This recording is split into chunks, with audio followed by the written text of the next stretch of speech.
Hello बच्चों, let's read this question. The question says define inert pair effect.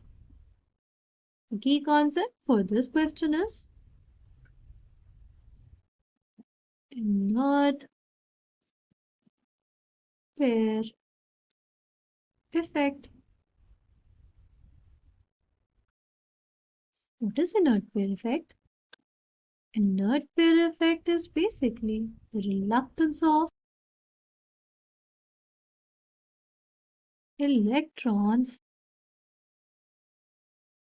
orbital bonding.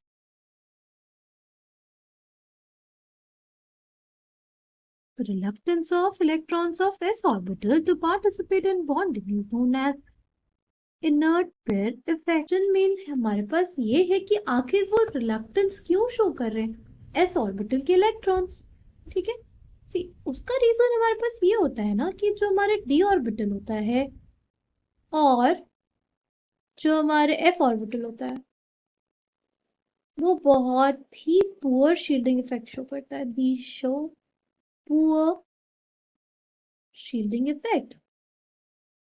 अगर उनका shielding effect poor है इसकी वजह से क्या होगा, इसके वजह से पुअर शील्डिंग की वजह से जो इफेक्टिव न्यूक्लियर चार्ज है उसकी वजह से जो हमारा एस ऑर्बिटल होता है it is attracted towards the nucleus. ठीक है, पुअर शील्डिंग इफेक्ट जो होता है हमारे डी एंड ऑफ ऑर्बिटल का उसकी वजह से जो एस ऑर्बिटल है अट्रैक्टेड टुवर्ड्स द न्यूक्लियस और उसकी जो एनर्जी होती है ना वो कम हो जाती है। एनर्जी कम होने की वजह से जो उसके इलेक्ट्रॉन्स होते हैं they do not participate in bonding. ठीक, ठीक। पहली चीज तो ये कि हमारे जो एस ऑर्बिटल्स होते हैं ना वो स्फेरिकल इन शेप होते हैं। ठीक, वो स्फेरिकल इन शेप होते हैं, उन पे जो हमारा चार्ज डेंसिटी है वो यूनिफॉर्मली डिस्ट्रीब्यूटेड है। इस वजह से न्यूक्लियस उसको ज्यादा तेजी से पुल करता है अपनी तरफ। ठीक है, हमारे पी ऑर्बिटल्स को उतनी तेजी से पुल नहीं करता। इसी वजह से हमारे एस इलेक्ट्रॉन्स पार्टिसिपेट नहीं करते हमारे बॉन्डिंग।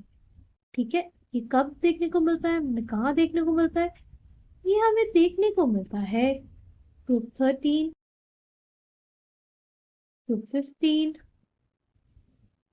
और ग्रुप 16 में। ठीक है, इसका इफेक्ट क्या होता है, इसका इफेक्ट हमें कुछ ऐसे देखने को मिलता है जैसे ग्रुप 13 है हमारे पास, उसकी जो मोस्ट कॉमन ऑक्सीडेशन स्टेट होती है वो होती है +3। बट जैसे थैलियम है या हमारे पास इंडियम है, ये दोनों बेसिकली हमारे पास +1 ऑक्सीडेशन स्टेट्स भी शो करते हैं और tendency to show +1 oxidation state increases down the group. यानी थैलियम की सबसे ज्यादा टेंडेंसी होती है टू शो +1 ऑक्सीडेशन स्टेट। ठीक है, और ये +1 ऑक्सीडेशन स्टेट क्यों शो कर पाया, it's due to inert pair effect, क्योंकि इसके जो एस इलेक्ट्रॉन्स है वो पार्टिसिपेट नहीं किए हमारे बॉन्डिंग में। ठीक है, आई होप आपको ये बात समझ में आया हो कि क्या होता है inert pair effect. Inert pair effect is basically reluctance of s और electrons to participate in bonding. और क्यों रिलक्टेंट होते हैं, it's due to poor shielding effect of d and f orbitals। the s orbital is attracted towards the nucleus, उसके ऊपर ज्यादा effective nuclear charge लगने लगा और इस वजह से जो ऑर्बिटल इलेक्ट्रॉन्स है वो स्टेबल हो गए और hence they are reluctant to participate in them। I hope आपको बात समझ में आया। Thank you and all the best.